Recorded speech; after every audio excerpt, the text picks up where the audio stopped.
안녕하세요. 오늘도 사연살롱을 찾아주셔서 감사합니다. 결혼 3년차 여성이에요. 저희 부부는 이혼한 시어머니와 위아래층에 살고 있어요. 어머님께서 작년에 아버님과 이혼을 하시고 저희 윗집으로 이사를 오셨거든요. 이혼한 시어머니와 위아래층에 산다고 하면 다들 불편하지 않냐고 하는데 꼭 그렇지만은 않아요. 저는 얼마 전에 출산을 하고 집에서 한창 산후조리 중이거든요. 요즘은 대부분 출산 후 산후조리원을 이용한다고 하지만 저는 성격상 그렇게 갇혀서는 못 지내겠더라고요. 그러던 차에 저희 시어머니께서 산후조리를 맡아주시겠다고 하셔서 어머님 도움을 받고 있어요. 아무래도 시어머니한테 산후조리를 받는 게 친정엄마한테 받는 것처럼 편하지는 않아요. 그래도 다행이라고 할까요? 지난해 저희 시댁에서 벌어졌던 사건 때문에 1년 정도 어머님과 위아래층에 살다 보니 전보다 어머님과 많이 가까워져서 불편하지만은 않더라고요. 오히려 어느 때보다도 화기애애하게 집안 분위기가 좋아서 요즘 같으면 걱정이 없겠다 싶어요. 그럼 그렇게 잘 지내고 있는데 왜 제가 사연을 보내게 되었느냐? 그건 바로 제 시아버지 때문이에요. 왜 나이가 많다고 다 어른은 아니라고 하잖아요. 제 시아버지는 70이 다 되어가는데도 엄청 이기적인 데다 철도 없고 상대를 배려하는 마음이 쥐똥만큼도 없는 분이세요. 저희 시어머니와 이혼을 하는 과정에서 아버님이 벌였던 행동을 보면 같은 여자로서 어머님이 너무 불쌍하고 안타까울 정도였어요. 그래서 이 자리를 빌어 저희 시아버지의 만행에 대해 폭로하려고 합니다. 저는 딸이 귀한 집에서 태어났어요. 저희 아빠가 5남매 중 막내인데 그중 딸을 가진 집은 저희뿐이거든요. 큰 집, 작은 집, 고모들까지 죄다 아들만 낳아서 딸이 귀한 상황이라 저는 태어나던 순간부터 온 집안 사람들 사랑을 듬뿍 받을 수밖에 없었어요. 제 자랑 같긴 합니다만 제가 인물도 좀 되고 공부도 잘해서 집안 어른들한테 특히 더 사랑을 받았던 것 같아요. 저희 집에서도 아빠와 두 오빠는 저라면 껌뻑했는데요. 그와 반대로 저희 엄마만큼은 저한테 굉장히 엄격하셨어요. 다들 오냐오냐 하면 버릇이 없어진다는 게 이유였죠. 어릴 때는 저희 엄마가 내 친엄마가 아닐 거라는 생각도 했어요. 그러지 않고서는 나한테 이렇게 매정할 수가 없다고 생각했거든요. 그래서 친엄마를 찾겠다고 집을 나간 적도 있어요. 물론 대문을 나서기도 전에 태권도 학원에서 돌아오던 작은 오빠한테 붙잡혀서 미수에 그치긴 했지만요. 그 일이 있고 엄마는 전보다 제게 유해지시기는 했지만 그래도 아빠나 오빠들에 비하면 여전히 엄격한 편이셨어요.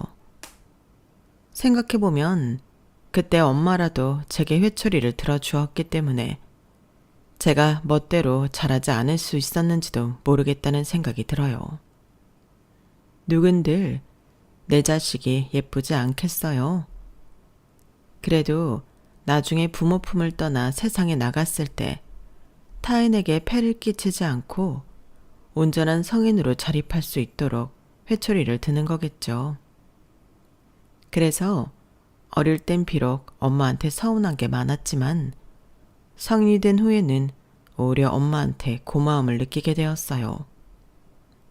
공부를 잘했던 오빠들처럼 저도 공부를 꽤 잘했어요.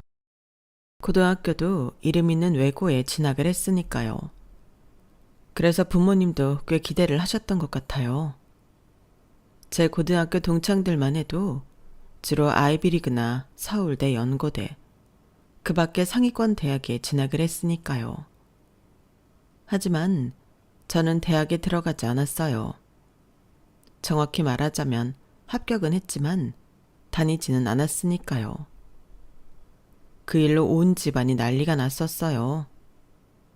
너 제정신이야? 이미 합격까지 한 대학을 왜 안 가겠다는 거야? 엄마, 나도 진지하게 생각하고 내린 결정이야. 순간 기분에 휘말려서 섣불리 내린 결정이 아니라고. 그러니까 나 좀 믿어줘. 그러자 엄마는 화살을 아빠한테 돌렸어요. 이게 다 당신 탓이야. 아니, 그게 왜 나 탓이야? 내가 뭘 했다고? 몰라서 물어? 멀쩡하다 내가 유럽 여행 다녀오고 나서 이렇게 변한 거 아니야. 아직 성인도 안 된 애를 왜 혼자 유럽 여행은 보내서 헛바람이 들게 하냐고. 당신이 정원이를 보내지만 않았어도 이런 일은 없었을 거란 말이야. 이제 어떻게 할 거야? 어떻게 할 거냐고. 엄마가 다그치자 아빠는 아무 말도 못 하셨어요. 괜히 저 때문에 아빠만 곤란한 처지가 된 거였죠. 아빠는 제가 대학에 합격하자 합격 선물로 유럽 여행을 보내주셨어요. 처음부터 여행을 보내주시려고 했던 건 아니고 제가 유럽 여행을 가고 싶다고 말씀드린 거였어요. 태어나서 처음으로 혼자 여행을 떠나보니 그동안 내가 얼마나 부모님한테 의존하고 살았는지 알 수 있었어요. 배낭을 메고 직접 숙소를 찾고 환전을 하고 현지 대중교통을 이용하면서 매일매일이 미션을 완수하는 기분이었어요. 3년간의 수험 생활에서 벗어나 머리를 식히려고 했던 계획과는 달리 전보다 더 생각해야 할 것도 많고 고민도 늘어갔어요.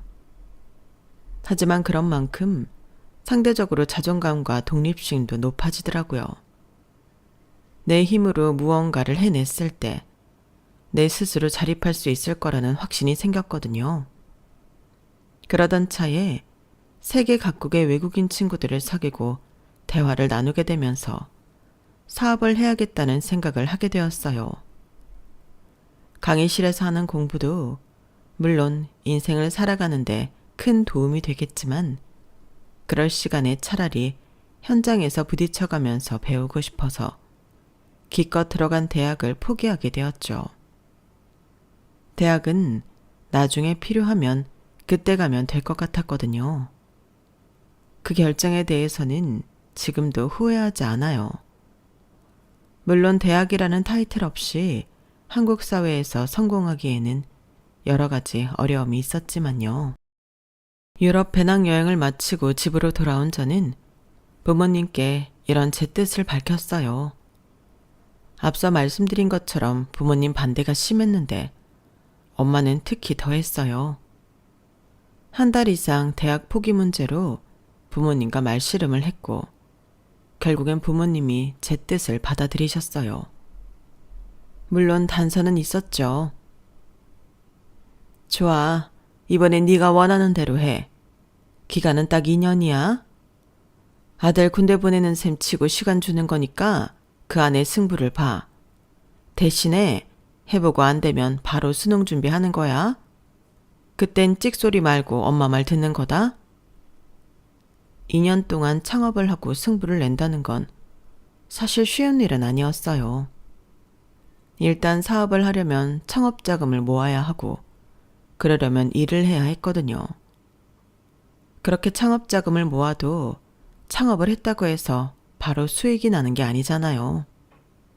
아무리 생각해도 시간이 촉박했어요. 하지만 그렇다고 어렵게 얻은 기회를 놓치고 싶지는 않더라고요. 그래서 일단은 돈을 벌면서 사업을 해나갈 수 있는 밑바탕을 만들자 싶었죠. 1년간은 밤낮 없이 닥치는 대로 일을 해서 창업자금을 모았어요. 물론 제가 하려는 사업이 창업자금이 그리 많이 드는 일은 아니어서 1년 정도 돈을 모으면 가능하겠더라고요. 처음 사업을 해야겠다고 생각했을 때 제일 먼저 든 생각은 적은 투자금으로 시작할 수 있는 일이었어요. 한마디로 돈 안 들이고 할 수 있는 일이었죠. 그리고 그 시작은 벨기에 여행 중에 게스트하우스에서 있었던 일이었어요. 제가 손톱깎이로 손톱을 깎고 있었는데 그걸 본 캐나다 친구가 그건 어디서 살 수 있냐고 묻더라고요. 당시 제가 쓰고 있던 손톱깎이는 한국인이라면 다들 아는 한국 브랜드 제품이었는데 그게 해외에 수출이 되고 있는지는 모르는 상태라서 잘 모르겠다고 대답했죠. 그랬더니 이베이에서 검색을 해봐야겠다고 하더군요.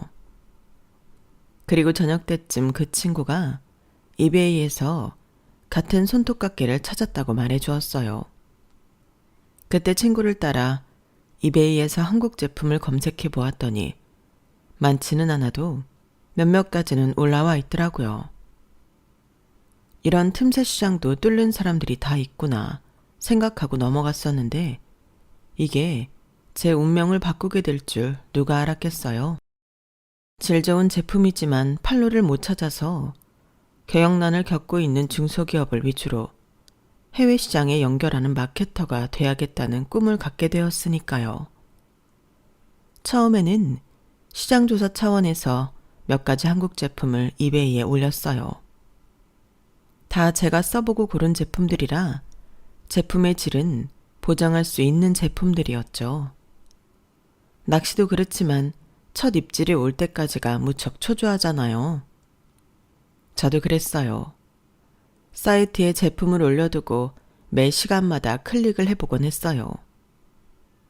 처음엔 별 반응이 없었는데 한 열흘쯤 지났을까요? 한두 개씩 팔리기 시작하더라고요. 그러다가 몇 가지 특정 제품이 입소문을 타고 꾸준히 팔리기 시작했어요. 이후로도 여러 제품을 사이트에 등록하고 거기서 또 인기 상품이 생겨나기를 반복하는 동안 통장에 돈이 차곡차곡 쌓이기 시작했죠. 그렇게 모은 창업자금으로 본격적으로 다양한 플랫폼을 이용한 해외 마케팅을 시작했어요. 영업 비밀이라서 자세한 설명은 해드릴 수 없지만 플랫폼이 많아질수록 마케팅의 방식을 달리하면서 판매 실적을 늘려갔고 회사 직원 충원을 하면서 많은 변화가 일어났어요. 처음엔 내 방에서 컴퓨터 한 대를 놓고 시작했던 사업이 지금은 번듯한 사무실에서 직원을 두고 회사 대표가 되었으니까요. 저는 비록 대학을 나오지 않았지만 직원들 중에는 한국 명문대 졸업생도 있고 해외 명문대를 나온 사람도 있어요. 물론 고졸 출신도 있고요. 대표인 제가 고졸이다 보니 딱히 학력은 안 보게 되더라고요. 일 잘하면 그걸로 되는 거니까요. 그런데 또래 친구들보다 일찍 사회생활을 시작하고 성공을 맛보자 생각하지 못한 문제가 생기더라고요.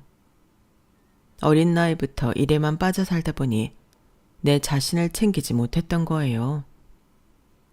스트레스를 제대로 해소하지 못한 채 일에만 빠져 살다 보니 어느 날 갑자기 생긴 공황장애로 인해 한순간에 일상이 셧다운 돼버렸지 뭐예요. 당시 큰오빠가 대학병원에서 레지던트를 하고 있었는데 제 상태를 보더니 대학 선배인 정신과 전문의한테 가보자고 하더라고요.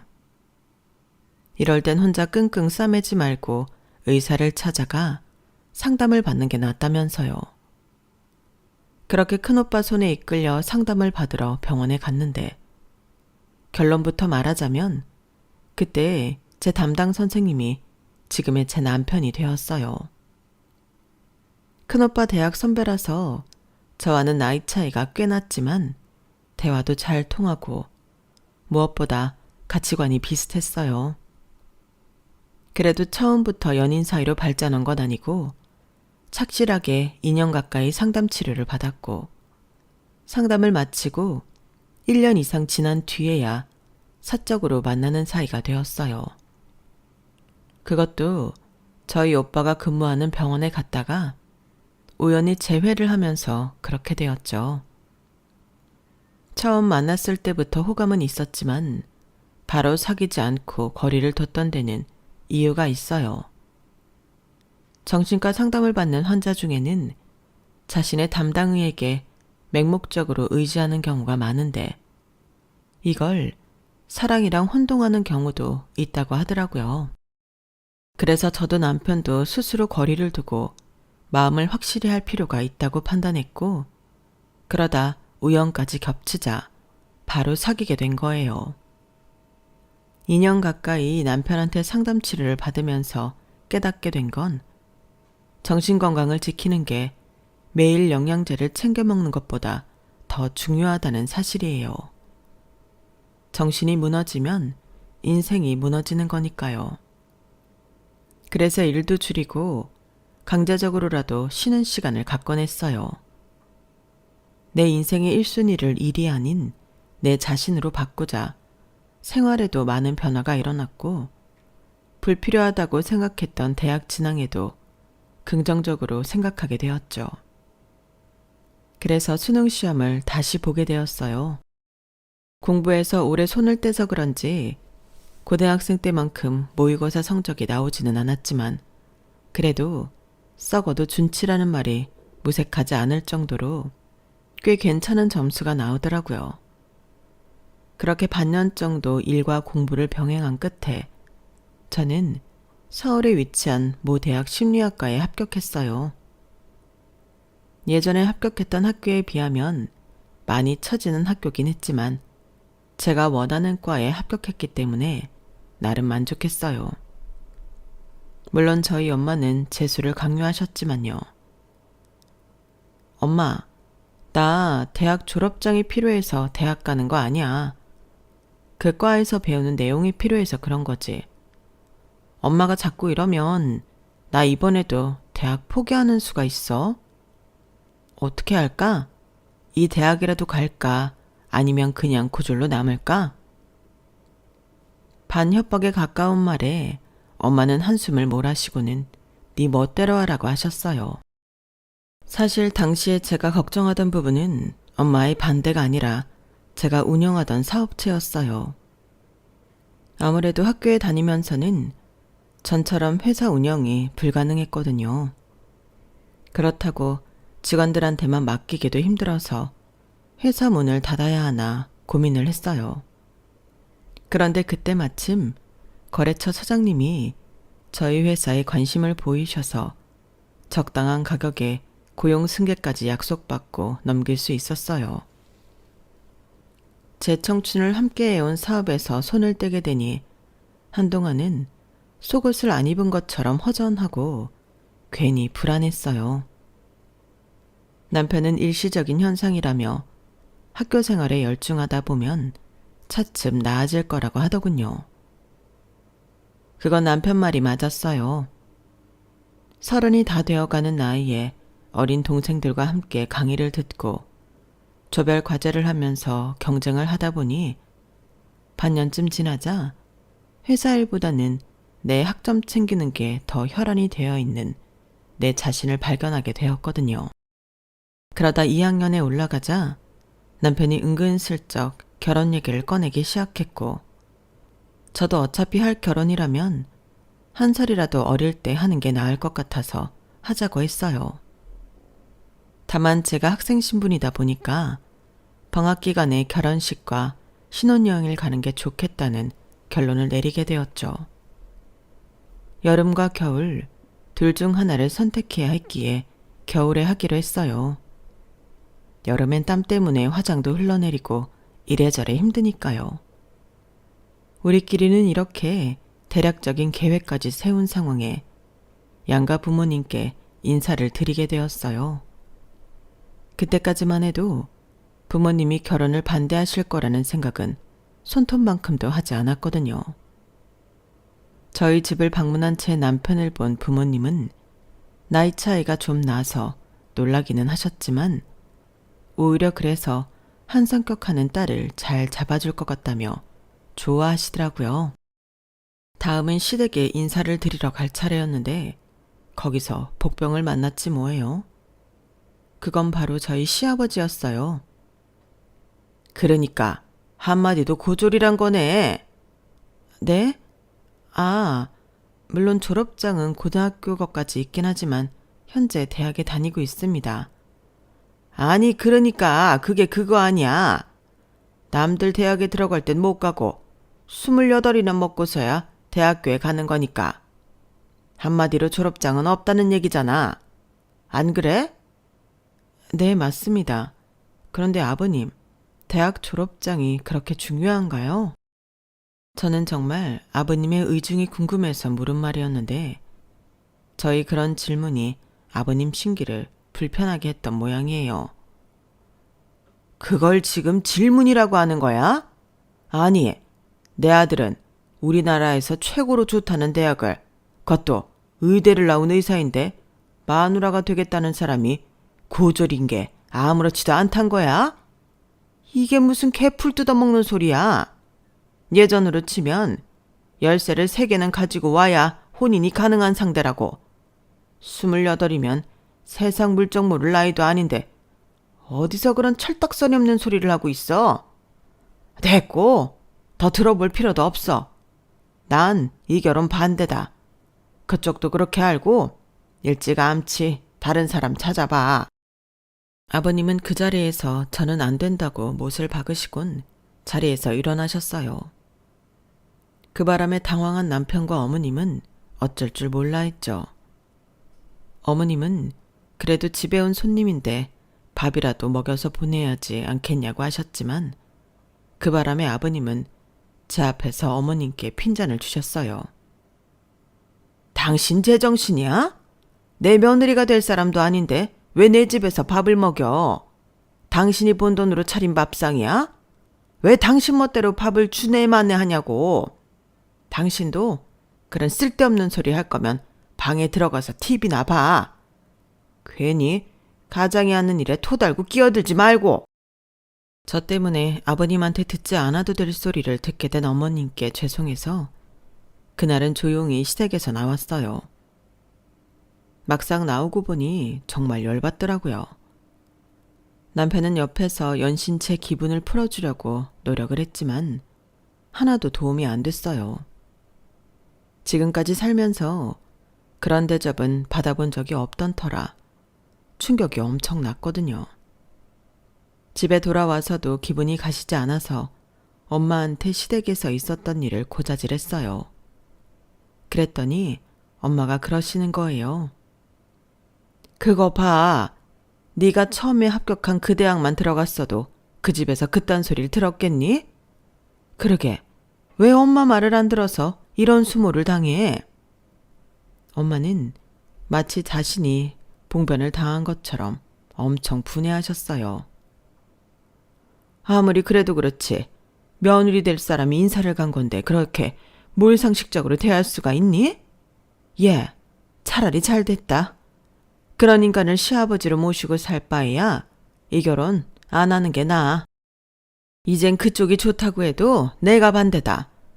어디 감히 내 딸한테 그딴 짓을 해? 의사?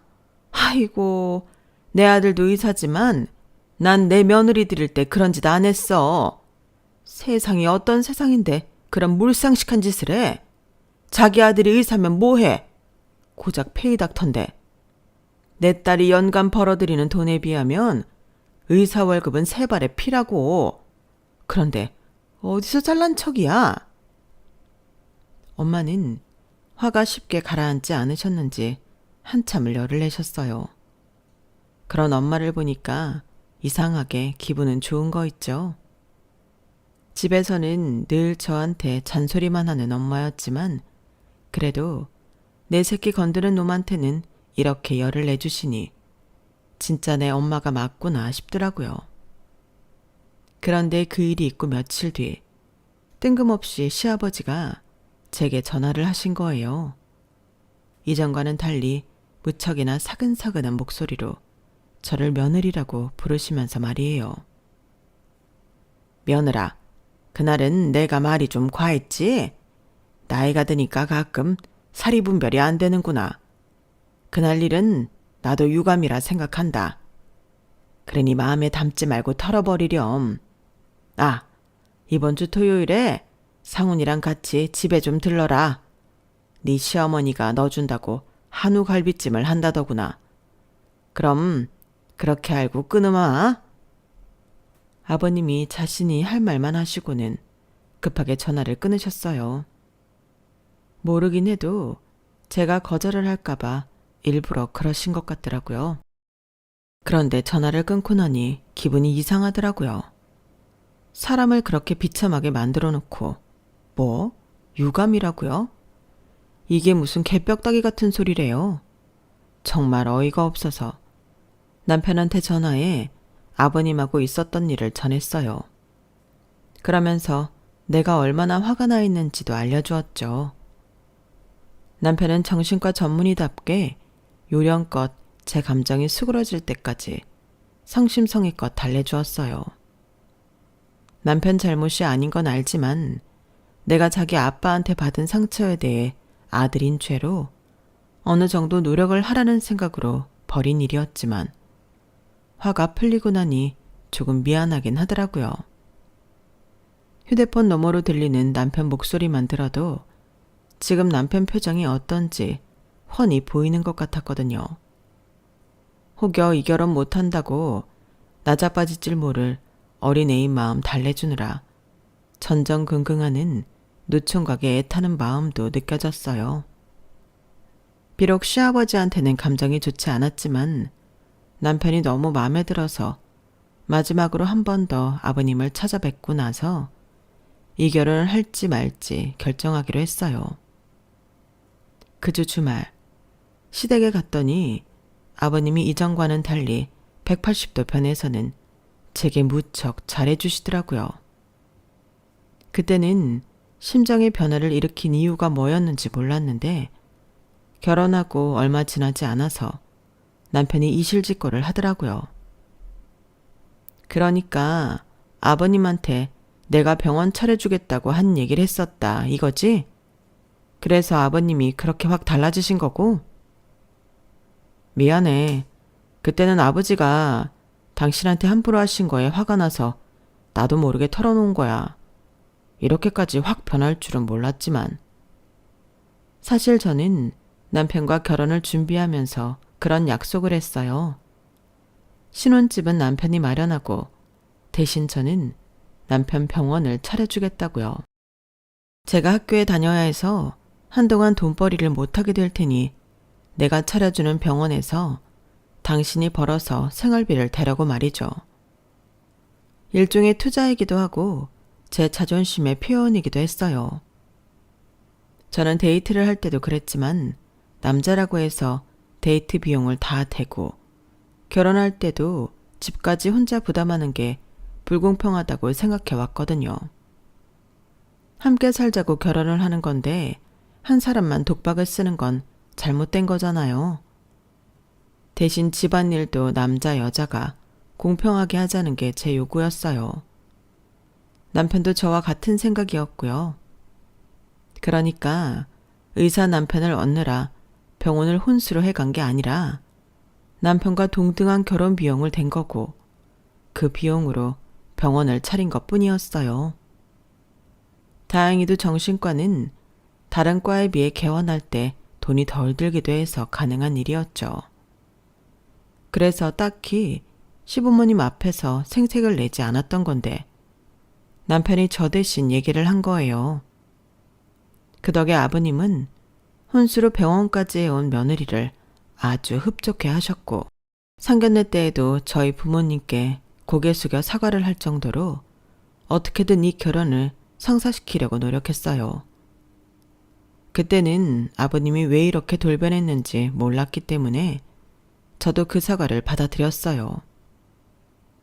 그렇게 우리 부부는 결혼을 했고 결혼하고 2달쯤 지났을 무렵 시댁에 이상한 점을 발견하게 됐어요. 분명 저희 아버님이 차남이라고 알고 있는데 시할아버지 시할머니 제사를 저희 어머님이 지내시더라고요. 그렇다고 큰어머님이 오셔서 제사 음식 만드는 걸 돕는 것도 아니었어요. 제삿날에는 큰집 식구들 중 그 누구도 오지 않았거든요. 시집 오고 첫 제사라서 전날부터 시댁에 가서 어머님과 함께 재래시장에 가서 제수용품과 각종 재료를 사고 제사 당일엔 아침부터 어머님을 도와 제사 음식 준비를 했던 저로서는 이해가 안 가는 상황이었죠. 제사를 마치고 집으로 돌아가는 길에 남편한테 물었더니 별일 아니다라는 듯이 그러는 거예요. 큰어머니가 기독교 신자시거든. 큰아버지는 결혼하고부터 같이 교회에 나가신다나 봐. 아니, 그런다고 자기 부모 제사에도 안 와? 와서 절은 안 하더라도 음식도 같이 만들고 상도 같이 차려야지. 얘기 들어보니까 할아버지께서 돌아가실 때 장남이라고 큰 집에 땅도 더 주고 상가까지 주셨다던데 이게 말이 되냐고. 그럼 앞으로도 제사는 나랑 어머님이랑 둘이서 지내야 하는 거야? 40년 가깝게 그래 왔으니까 아마도 그렇게 되겠지? 할머니 제사 지낸 지 39년인가 됐고 할아버지는 10년 조금 넘었으니까. 아니다. 설이랑 추석날 차례 지내는 것까지 하면 40년이 넘게 제사를 지낸 셈인가? 와, 그러고 보니 오래 하긴 했네. 자기 힘들면 앞으로 나도 많이 도울게. 뭐? 아니, 그게 무슨 말도 안 되는 소리야. 자기가 돕고 안 돕고의 문제가 아니잖아. 그럼 40년 가까이 어머님 혼자 제사 준비를 해왔는데 지금까지 아버님이랑 당신은 당연하게 생각하고 있었던 거야? 1년에 제사 2번에 설 추석까지 총 4번을 혼자 일하시는데도 이 집안 남자들 진짜 최악이네? 그래 놓고 뭐? 도와줘? 진짜 어이가 없어서. 자기야, 따지고 보면 어머님이랑 나는 남의 집 자식이야. 이 집 어른들 제사를 왜 남의 집 자식들이 지내야 돼? 제사를 지내려면 아버님이랑 당신이 준비해서 지내야지. 안 그래? 그제야 남편은 몰랐던 사실을 이제야 알게 된 사람처럼 꽤나 놀라는 것 같았어요. 당신 말을 듣고 보니 그렇네. 그리고 큰아버님도 그래. 아니, 유산은 자기들이 많이 받아놓고 왜 장남 몫의 일은 어머님이랑 내가 해야 돼? 이건 너무 불공평하잖아. 설마 어머님 돌아가시고 나면 시할머니, 시할아버지 제사까지 나보고 지내라고 하는 건 아니지? 내가 미리 말하지만 난 절대 안 해. 억만금을 줘도 난 절대 안 한다고. 아무리 생각해도 너무 불합리한 처사였어요. 39년 동안 혼자 그 일을 다 해오신 어머님을 생각하니까 안타까운 마음과 미련하다는 생각이 동시에 들었어요.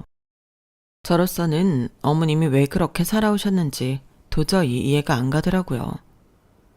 그래서 언젠가 어머님께 넌지시 제사 문제에 대해 물었어요. 그랬더니 어머님이 그러시더라고요. 처음 시집와서 한 몇 년 시집에서 함께 사셨는데 그때 저희 시할머니한테 구박을 많이 받으셨대요. 친정이 변변찮아서 혼수가 형편없었다는 이유 때문이었죠. 그때 시할아버지께서 시할머니 몰래 많이 저희 어머님을 도와주시고 위로도 해주셨던가 봐요. 가끔은 가족들 몰래 썬배 과자도 사다 주시고 용돈도 주시곤 했다더군요. 그런데 시할머니가 돌아가시고 맏며느리인 큰어머니께서 자기는 기독교 신자라 제사는 못 지낸다고 못을 박자 시할아버지께서 많이 서운해 하시더래요. 그래서 저희 어머님이 제사를 지내드렸는데 그게 지금까지 이어진 거라고 하시더군요. 어머님, 그럼 할아버지께서 돌아가실 때 땅이랑 상가를 큰아버님한테 주실 게 아니라 어머님한테 주셨어야죠. 안 그런가요? 당신 제사밥 차려주는 사람한테는 아무것도 안 주시고 어쩜 이럴 수가 있어요? 어머님, 그럼 이렇게 해요. 내년이면 제사 지내오신 지 40년 되는 해잖아요. 어머님도 몇 년 뒤면 칠순인데 이젠 힘도 붙이실 테고 제사는 내년까지만 지내고 시제 올려요. 저희 친정도 할아버지 할머니 제사 시제 올려서 지금은 제사 안 지내거든요. 글쎄다. 네 시아버지가 그러라고 할지 모르겠구나. 하긴 나도 이젠 예전 같지 않아서 장 보고 음식하고 제기 닦고 나르는 것까지 힘에 부치긴 하더라. 이번엔 그래도 네가 있어서 그나마 편했던 거고 네 말대로 한번 얘기라도 해봐야겠다. 하지만 제사 문제는 어머님과 제 뜻대로 되지 않았어요. 아버님이 말도 안 된다고 펄펄 뛰셨거든요. 그래서 저도 제 나름대로 계획을 세웠어요.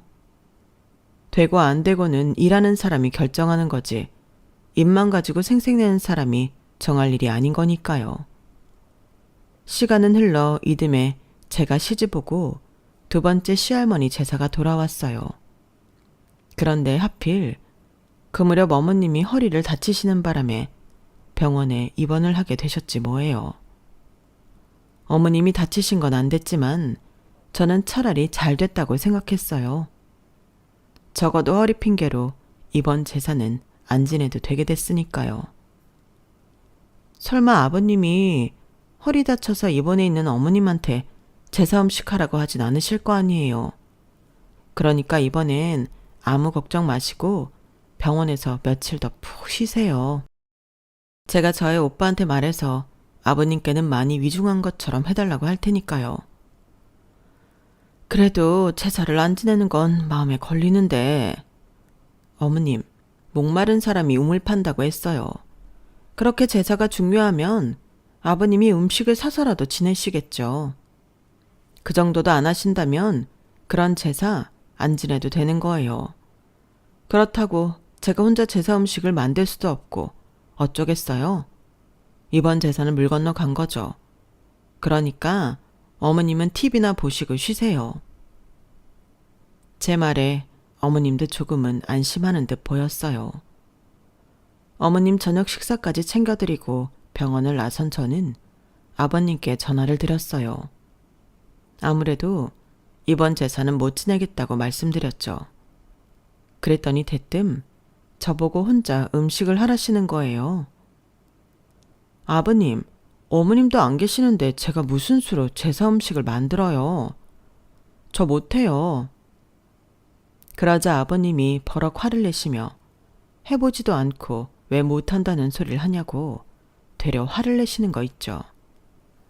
그래서 안 되겠다 싶어 이번에야말로 제사를 끝내야겠다고 결심했어요. 그래서 일단 전화를 끊고는 큰아버님께 전화를 했어요. 이번 제사가 마지막 제사가 될 테니까 이번만큼은 큰어머님이랑 함께 저희 시댁으로 와달라고 말이죠. 처음엔 대답을 망설이시던 큰아버님은 어머님이 허리를 다치셔서 제가 음식 준비를 할 거라고도 덧붙였더니 미안하셨는지 밤에 들르시겠다고 하시더군요. 큰아버님의 확답을 들은 저는 아버님께 다시 전화해 음식은 집에서 준비해서 밤에 시댁으로 가져가겠다고 말씀드렸어요.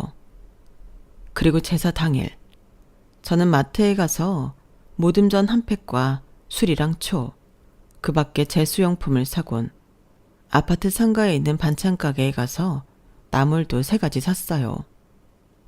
탕 대신 쓸 소고기 묵국도 샀고요. 그렇게 시판 음식으로 제사 준비를 마친 저는 막 퇴근한 남편과 함께 시댁으로 향했어요.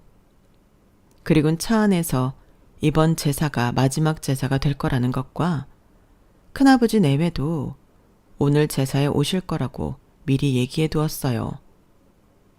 남편도 제 얘기를 듣더니 알겠다고 하더군요. 그런데 막상 시댁에 도착해 보니 어머님이 주방에서 제기를 닦고 계시지 뭐예요. 어머님, 여기서 뭐 하고 계세요? 아니, 왜 벌써 퇴원하셨어요?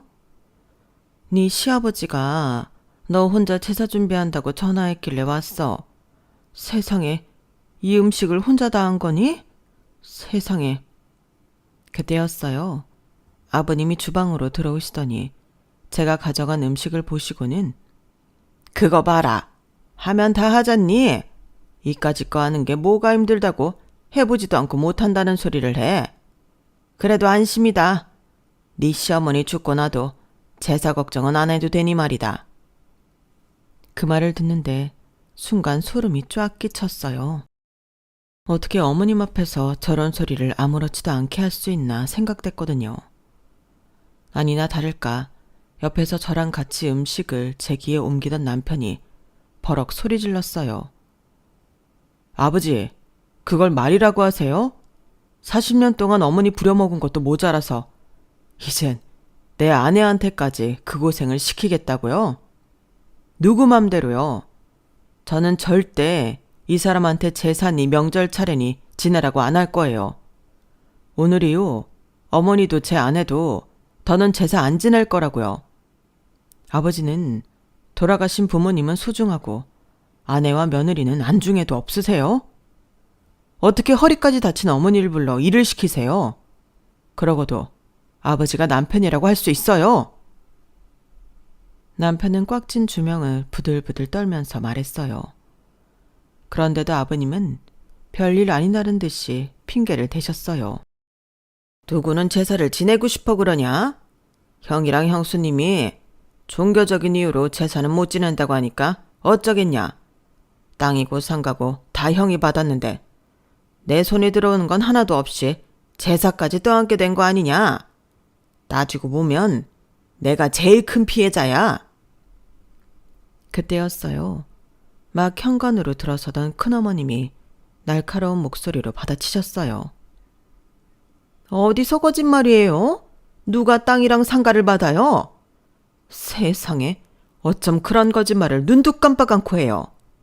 아버님 돌아계실 때 제사밥 챙겨줄 둘째 며느리한테 땅이고 상가고 다 주신다고 유언 남기셨잖아요. 그래서 우리는 동서가 그동안 고생한 것도 있고 해서 상속에 대한 유류분 반환 청구 소송도 안 냈어요. 그런데 뭐가 어쩌고 저째요? 그래 이놈아. 네 놈의 아무리 돈에 눈이 멀어도 그렇지 어떻게 형제도 속이고 네 가족도 속일 수가 있냐? 네가 이런 짓을 한 줄 알았으면 진작에 소송 내서 우리 몫을 찾아왔을 거야. 저런 걸 동생이라고 믿고 지금까지 살았다니. 아이고, 재수씨. 보아하니 재수씨는 이런 사실을 까맣게 몰랐던 것 같은데. 지금이라도 재수씨 목 찾으세요. 저 벼락 맞을 놈한테 뺏기지 마시고 재수씨 이름으로 명의 이전하시라고요. 필요하다면 내가 법정에 가서 증언 드리겠습니다. 그 말에 아버님은 자리에 주저앉아 버렸어요. 10년 넘게 모든 가족을 속이고 자신 혼자 유산을 독차지했던 사실이 밝혀졌으니 누가 아버님을 상대해 주겠어요. 결국 어머님은 아버님과 소송을 통해 이혼을 하셨고 큰아버님의 증언 덕분에 어머님은 어머님이 받아야 할 몫의 유산을 받으셨어요. 거기다 아버님 소유의 재산도 분할받으셨어요. 남의 노력을 이용해 자기 배만 불렀던 아버님은 아내한테는 황혼이혼을 당하고 형과는 절연당하고 하나뿐인 자식한테도 절연을 당하면서 비참하게 혼자 남겨지셨어요. 어머님과 이혼을 한 지 1년이 지난 지금까지도 툭하면 술에 취해 어머님 댁에 찾아와 욕설을 퍼붓고 이혼은 안 된다고 악을 쓰다가 접근 금지 명령까지 받으셨어요. 당연히 얼마 전에 태어난 손주 얼굴도 못 보게 되셨고요. 이런 아버님을 보면 저는 마이클 타이슨이 했던 말이 떠오르더라고요. 누구나 그럴싸한 계획을 가지고 있다. 링 위에 올라가 처맞기 전에는. 이미 링 위에서 장렬하게 맞고 쓰러지신 아버님께서 지금이라도 정신 차리시고 자신의 잘못을 뉘우치기 바랄 뿐입니다. 제사, 오랜 전통이라고 할 수 있겠지만 누군가의 희생이 심해지는 건 당연히 막아야 하지 않을까요? 누군가는 그러더군요. 정작 조상 덕분 사람들은 명절에도 해외에 있다고요. 지금까지 제 사연을 들어주셔서 감사합니다. 항상 건강하시고 행복하세요. 여러분, 사연 댓글에 응원과 현명한 조언 부탁드려요. 좋아요와 구독은 저에게 큰 힘이 됩니다. 오늘도 좋은 일 가득하세요.